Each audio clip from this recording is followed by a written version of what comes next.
welcome to the Badass Breastfeeding Podcast. This is Dianne, your lactation consultant. And this is Abby, the Badass Breastfeeder. And today's episode is brought to you by Similary Breast Pumps.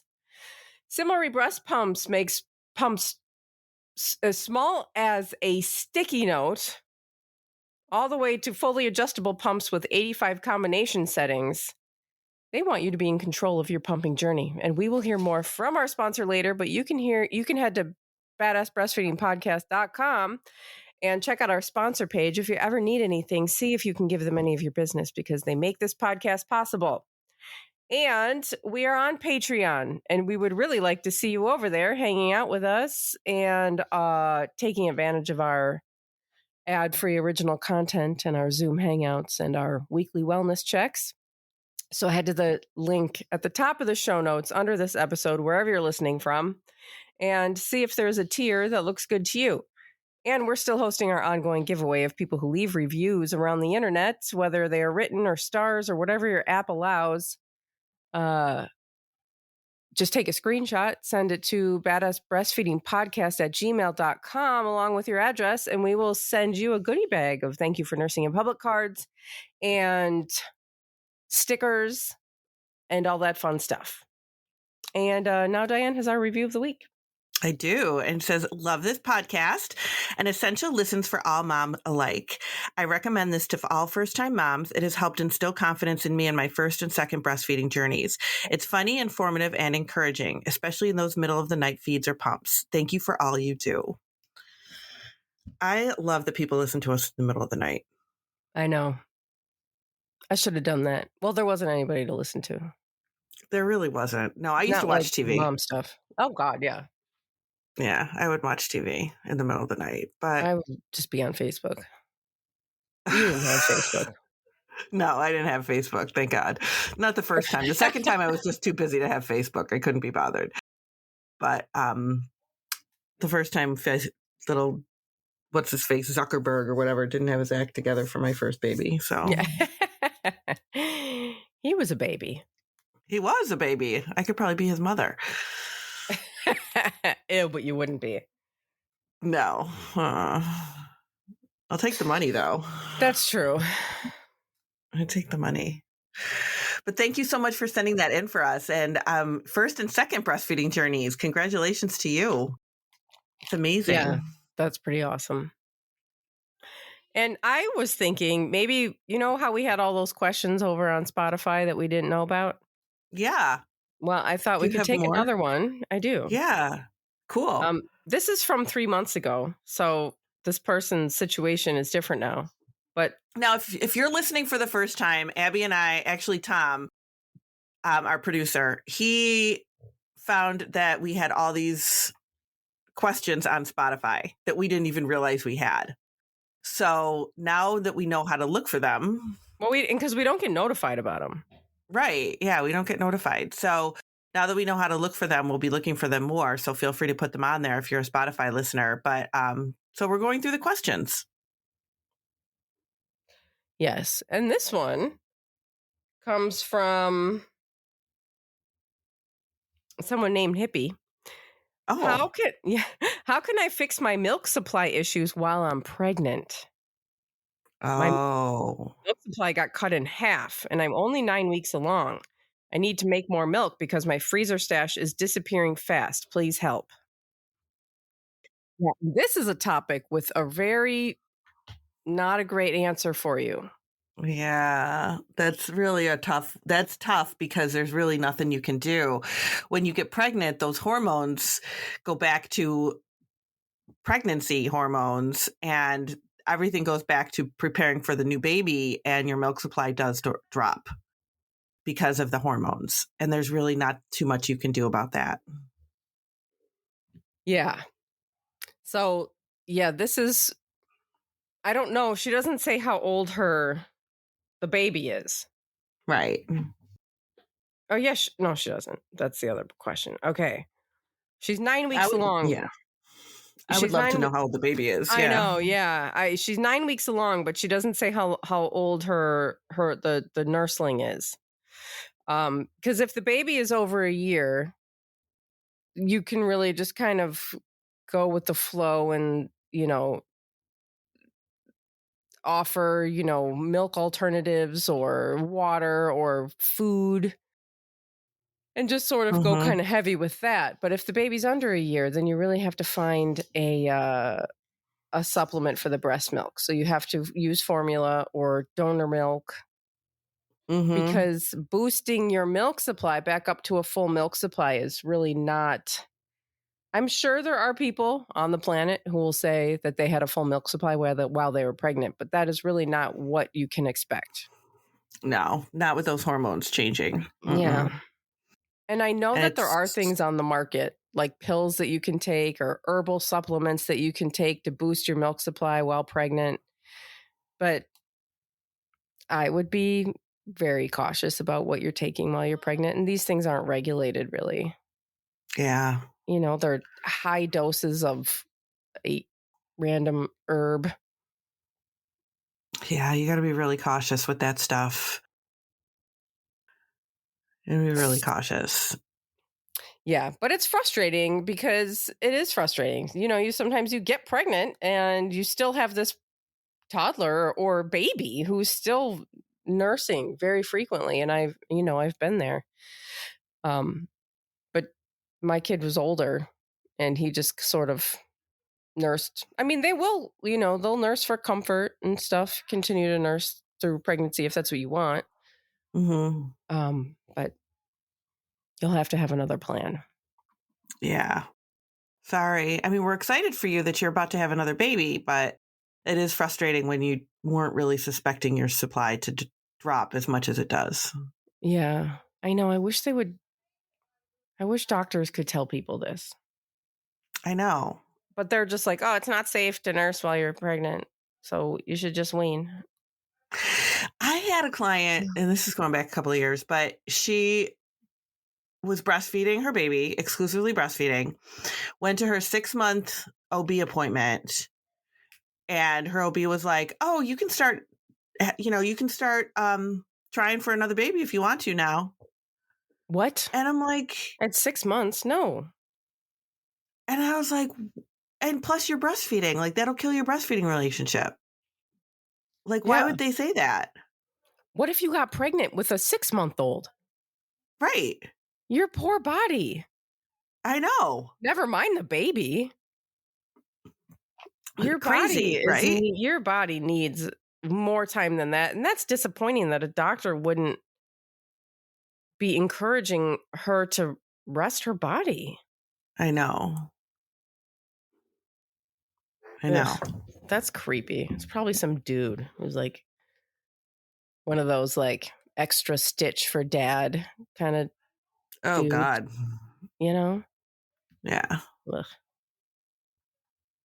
Go make your husband a lot of babies. Oh my God. There are doctors out there like that. Unfortunately. Totally. Yep. It's gross. I know. Yeah. I don't know who it was, but who the doctor was, but I was just like, oh my God, that's terrible advice. So do we have any other questions or was that it? No, we don't. That's good for today.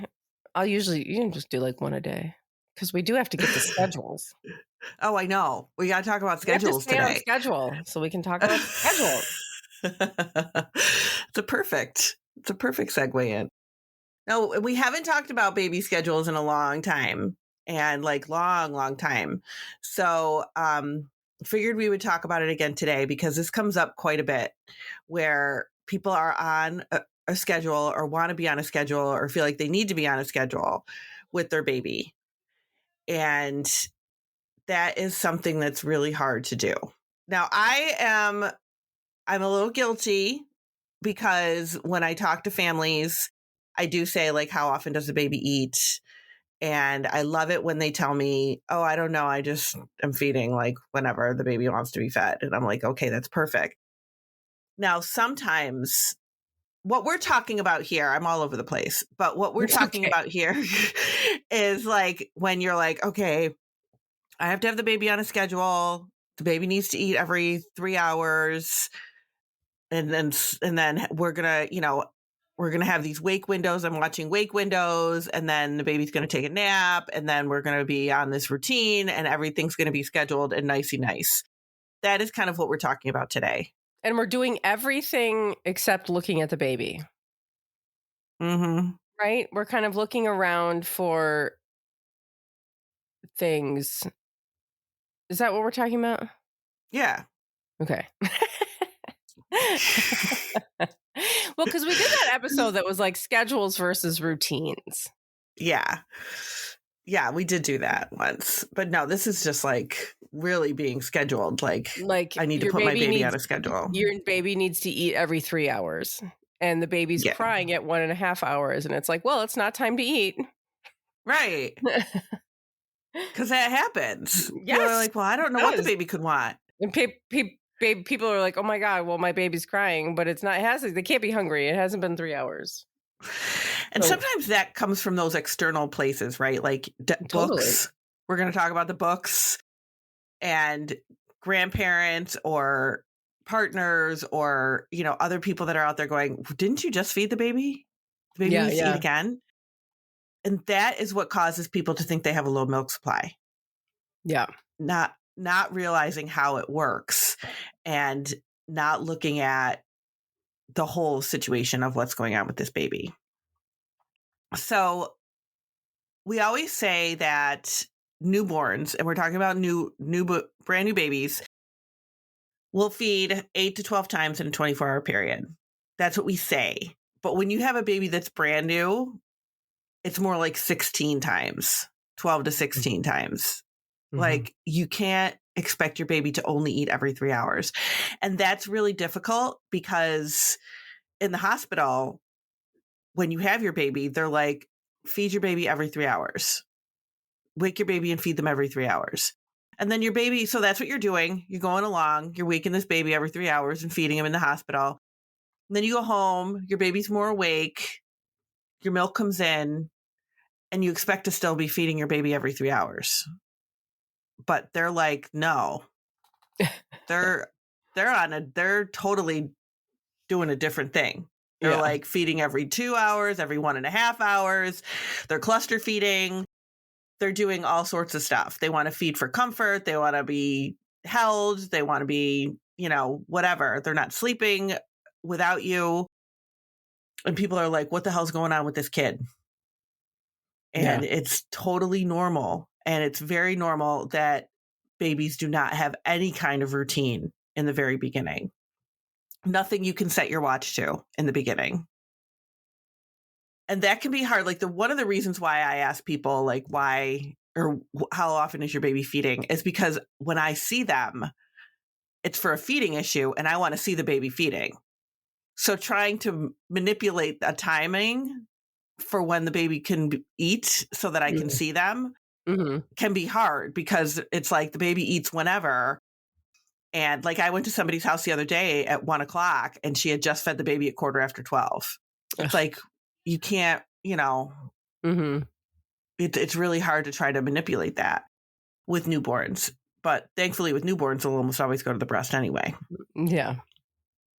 But we don't want people to be scheduling their babies this early in life because it can really cause problems with feeding supply, with like milk supply and with your baby eating as much as we need them to eat.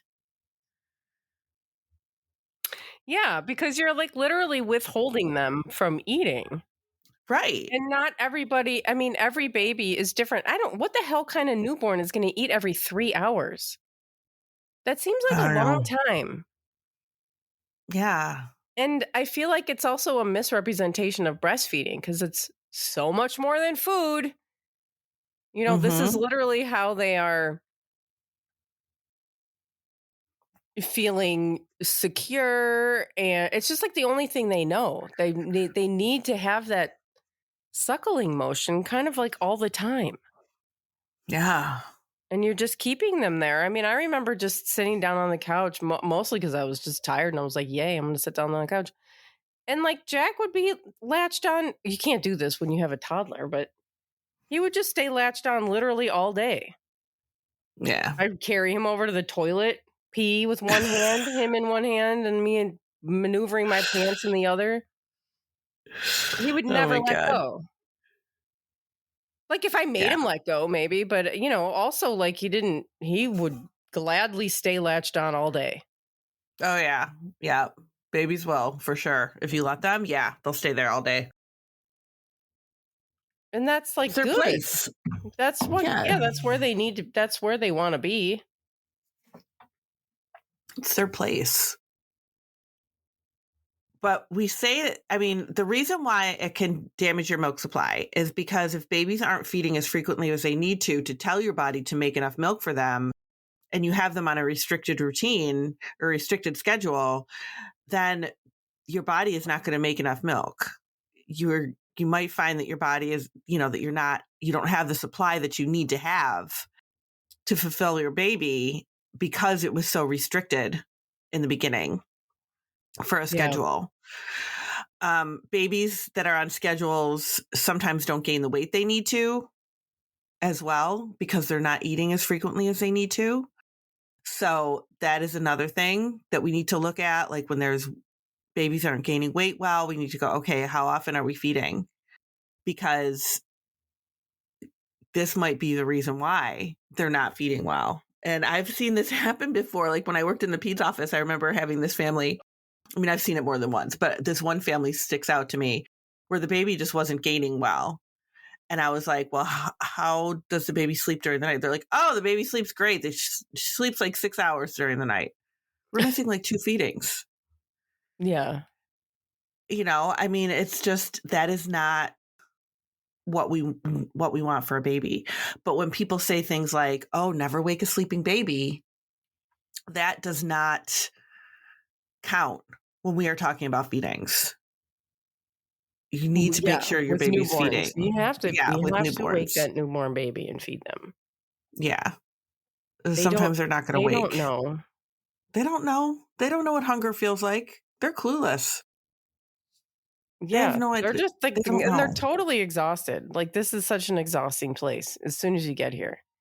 It's so exhausting right from the minute one. That they're just exhausted. They could just sleep. I know we need a break. But they could just like sleep and never, I mean, they'll wake up eventually, but. Yeah, eventually they'll wake up. Then it'll be a long time since they last emptied your breast. All right, that'll we'll cause be right supply back. issues. Yes, cause supply issues. And we'll be right back and we'll talk more about that. Today's episode is brought to you by Similary Breast Pumps. Similary Breast Pumps wants you to have control of your pumping journey. With a continuous focus on research and development and a team comprised of CLCs, Similary Breast Pumps strives to offer pumps for every lifestyle. From ultra-tiny pumps as small as a sticky note to fully adjustable pumps with 85 combination settings, you're in control of your pumping journey. With resources like virtual breast shield sizing consults in English and Spanish, and an exclusive Get the Right Fit program that offers a third set of breast shields for free, Similary gives you vital tools for a successful journey. A safe choice for everyone, all Similary pump parts and storage bags are phthalate, BPA, and BPS free. Better yet, Similary breast pumps can be personalized with a fun pump skin decal. See their full pump family, all of their pump accessories, and their pump skin decals at SimilaryBreastPumps.com. And Similary is CIMILRE, breastpumps.com. And use code BADASS for 15% off of your order, but also check with them to help you check with your insurance to see if this pump can be covered. And again, that's SimilaryBreastPumps.com, code BADASS for 15% off. You can head to badassbreastfeedingpodcast.com for our sponsor page again, for all of our other resources, all of our episodes, and information about scheduling your very own one-on-one online lactation consultation with Dianne. Yeah. I barely got that out. You did a good job. So one of the things that I wanted to make sure we talked about is the books. because there's lots of books out there. Like, everybody loves to read these parenting books. Everybody loves to get the parenting books and the baby books and read all about what your baby is going to do. There's some really toxic ones out there that will tell you to schedule your baby for, that your baby does not need to, that your baby should be sleeping through the night by 3 months, by 12 weeks, 12 hours by 12 weeks. Things like that can really damage, it can damage your supply, and it can cause weight gain issues for your baby. So this is stuff that we don't want you to fall into. And it gives you just such an extreme misrepresentation of what a newborn is supposed to do. Like, I think that when you read those when you're pregnant, you're expecting that your baby is going to eat and then go to sleep in their bassinet without you and wake up at 3 hours and eat again, and you'll change a diaper and they'll go back to sleep in the bassinet without you. And that just does not happen with these little newborns. I mean, this is what we see in the media too. Like, anytime you see a baby anywhere, they're just sleeping in the corner, totally quiet. And like, when has that ever happened? And then I feel like I feel like people, they write these books, they think that they're, this is how babies should be, and you should take control, and, it'll be easier this way. But it's so much harder when you're trying to make your baby do something that they're not designed to do. It's just leads to so much frustration and fear that something's wrong with your baby because they're not doing what the book said they were supposed to be doing. Instead of just telling people, go ahead. I always tell people the baby didn't read the book. Baby doesn't know whether they're supposed to do that. They didn't read the book. They have no idea. They can't read. They can't read yet. No. And yeah, I mean, what? Nobody tells us what a baby should be doing. Nobody tells us what a baby will be doing. Right. We know what, and we've had this happen so many times in this podcast too, where people are just like, oh, no, I didn't know that the baby was, that was normal. And like, yeah,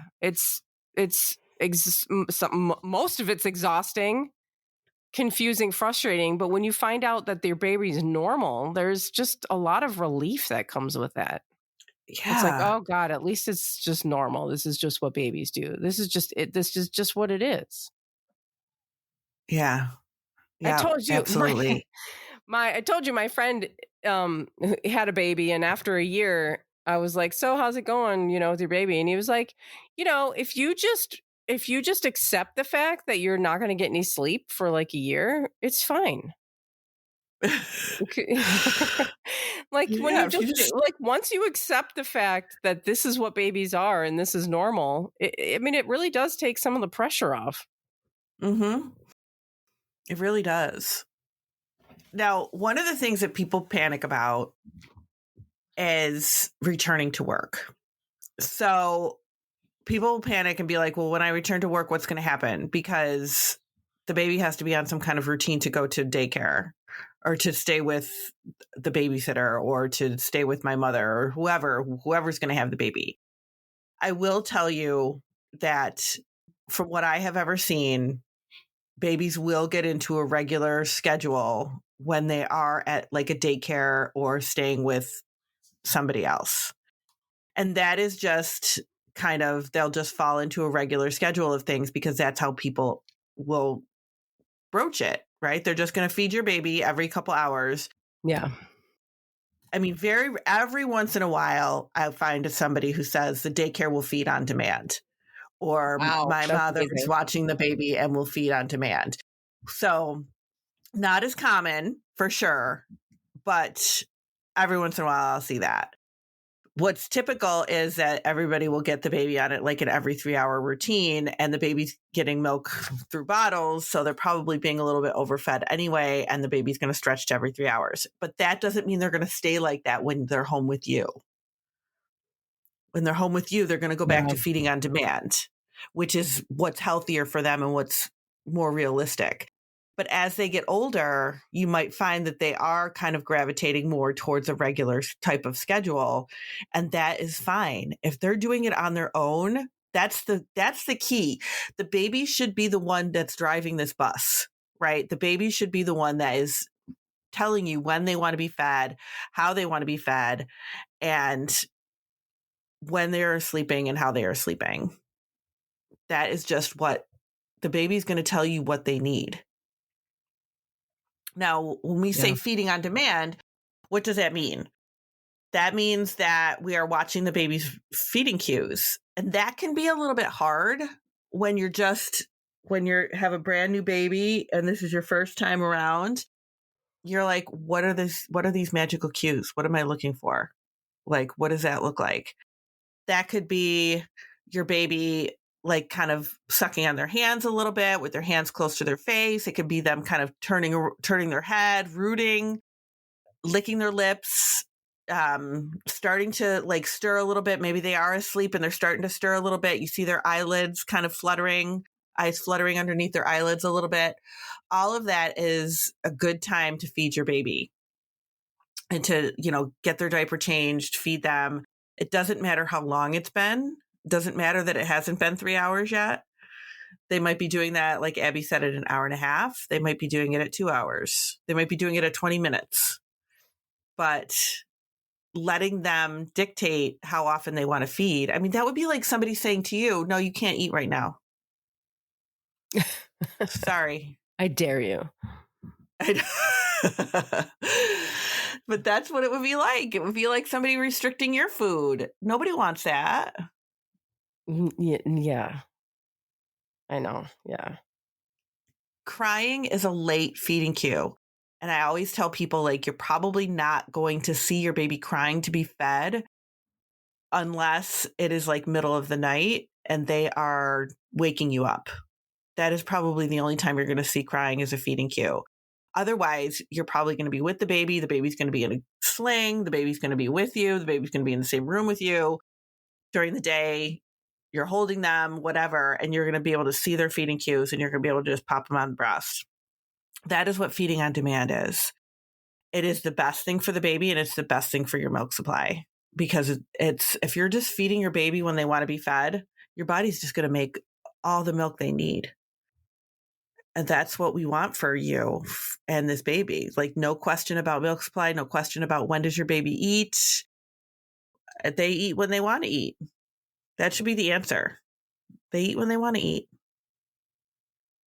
Yeah. I mean, And I think with this conversation, this topic doesn't get talked about enough, but breast storage capacity is going to have make a huge difference with how often your baby is feeding.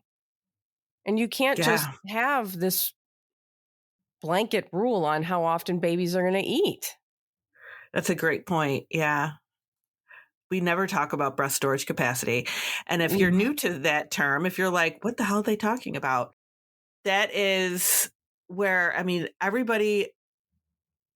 breasts have different storage capacities for milk. And it doesn't matter the size of your breast. It matters how much milk your breast can store. Because you have bigger breasts doesn't mean you have a larger storage capacity.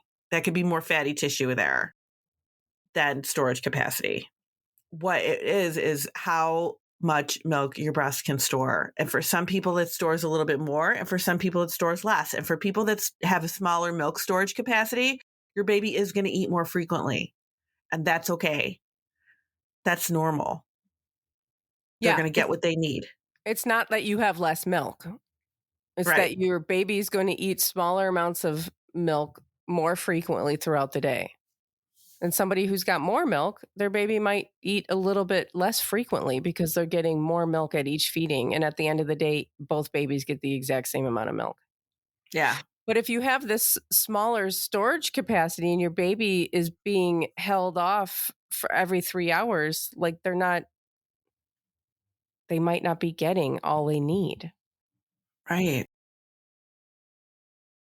It's really important to make sure that you're following your baby's cues and just putting them on to feed whenever you think they need it, regardless of the time. My God, when I worked in the hospital, one of the lactation consultants that I worked with, she was so funny. She was like, had gone into somebody's room and was talking to them about feeding or whatever, the baby need to eat or something. And she said the baby was like actively showing these feeding cues. And the mother was like, but it's not time yet. And she kept looking at the clock. Mm-hmm. And she was like, this lactation consultant was like, would you like me to get the clock off the wall so you can nurse that? Like, we're not looking at the clock. I mean, you really come into these, when it's your first baby, I think sometimes, especially, you come in with these notions that your baby is going to follow a strict routine.